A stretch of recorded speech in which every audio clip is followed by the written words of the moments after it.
nám, že by to bolo Juro Janošik toto? Decka, toto je Juro Janošik? A pozrite sa, čo má v ruke. No, čo má v ruke? Motiku, presne motiku, vážený. A Juro Janošik, čo nosil? Toto asi Juro Janošik nebude. Spýtame ho sa, kto to je. No, my tu máme rozprávku o Jurovi a tu nám vojde taký chlapík. Ako sa ty voláš? Ja som Janko Zemiakový hranolka zvaný Fritéza. Decka, tak toto Juro asi nebude. Toto Juro nebude. Počúvajte, decka, ja mám taký nápad. Keby sme ho tak presvedčili, či by nám toho Jura Janošika nezahral, keď už to tak vtrhol do toho stropkova. Nebudeš robiť Jura Janošika? Nie. Decka, presvedčte ho, prosím vás, dajte mu niečo, že by toho Jura Janošika zahral. Počúvajte, decka, ja som sa chcel spýtať na úvod.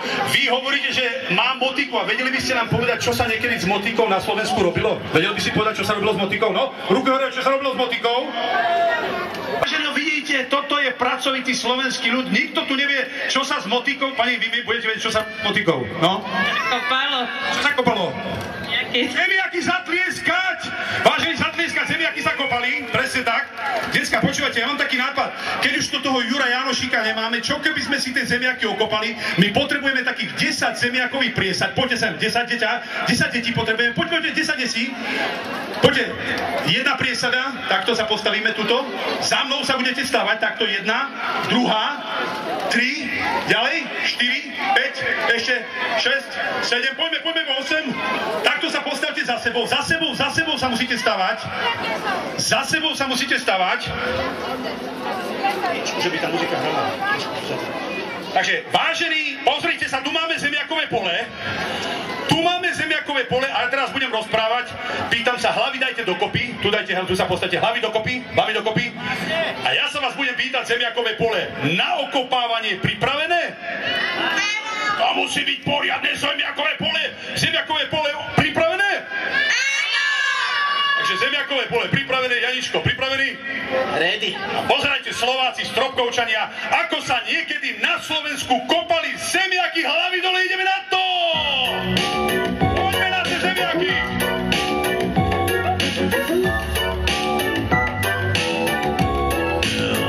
A kopeme!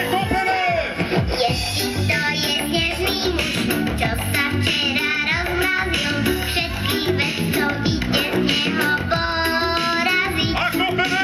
Prišiel k nám na Anglii, rozdával nám zmrzliny, zatiaľ čo ho vedci háňajú. S kamerami po meste naháňajú Yetiho, zamkni izbu do chladničky, skrýme ho, puste celej prázdniny. Takže vážení Slováci, pozrite sa, takto sa niekedy na Slovensku okopávali zemiaky, pokloňte sa! Nahovať zmrzliny a chladiť pivo otcovi. Vážení, takto sa okopávali zemiaky niekedy na Slovensku! Pod pázuchou.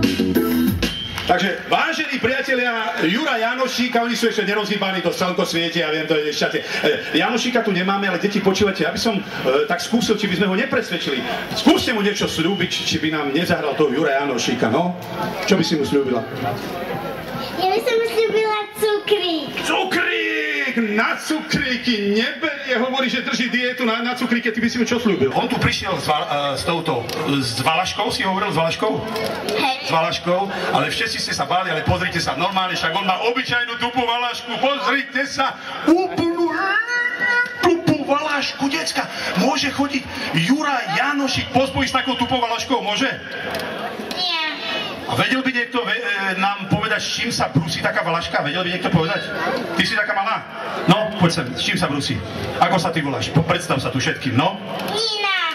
Ninuška nám teraz povie, vážený, s čím sa brúsi na Slovensku Valaška? S čím? S drevom. Juro dajak nereagoval. Ale ešte máme pokusy, s čím sa brúsi? To robopilo, vážený, vidíte. Decka, s čím sa brúsi hocičo, no? Čo? Kameňom. S kameňom, výborne, zatlieskať, poď sem, ako sa ty voláš? Kristián Luberta. Kristiánko, daj mu pravú ruku. Kristiánko, tak ty mi budeš brúsiť Valašku s kameňom. Kristiánko, poď sem bližšie, takto sa postav. Otoč sa k divákom. Daj si prstík, budeš mať akože kameň. Daj prst, takto. Priprav valašku, Jurko. Jurko ti položí valašku, ty budeš takto šmíkať. Kristián, takto budeš šmíkať, no skús na sucho. Skús na sucho. Hop, výborne. Takže, vážený Stropkov, Kristián brúsi Stropkov, tlieska. Ideme všetci na tú valašku. Poďme! A tlieskame a brúsime. Kristián, poriadne.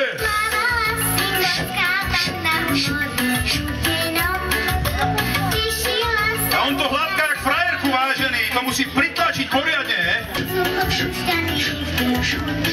Aj z druhej strany ešte.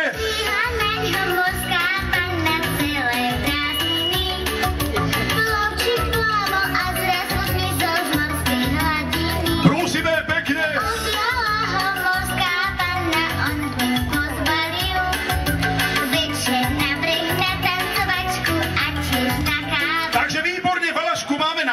Valašku máme nabrúsenú, tam už máme výborne. Počúvajte, Kristiánko. A decka, počúvajte. Vedel by si nám povedať, ako sa skúša taká nabrúsená valaška? Áno. Ja vám to poviem, Slováci. Vyplaz jazyk, Kristián. Poď sem bližšie, vyplaz jazyk, poriadne jazyk kamera, tak jak na mamu, keď nechceš počúvať. A počúvajte, vážení, takto nabrúsená valaška zvoní, počúvajte. Počujete ten nádherný, ostrý zvuk? Počujete? Nepočujete? Vy počujete? No?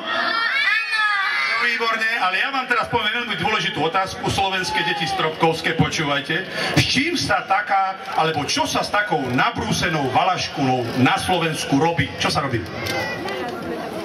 No? Čevorube. Presne zatlieskať, výborne. A čo ešte s takou ostrou? No? Rýchlo. Čo? Decka, vy neviete, čo sa s takou ostrou valaškou robí, tak ja vám to poviem, Stropkov. S takou ostrou valaškou sa točí strašia stropkovské deti do nich! Poďme na to, Jura, pozor na ho, hej! Pozor na Jura! Pozor na toho Jura!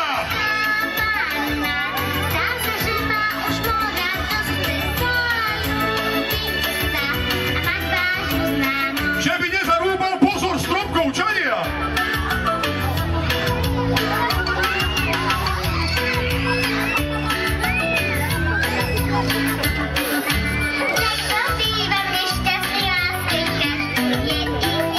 Neopíjajte Jura Janošíka!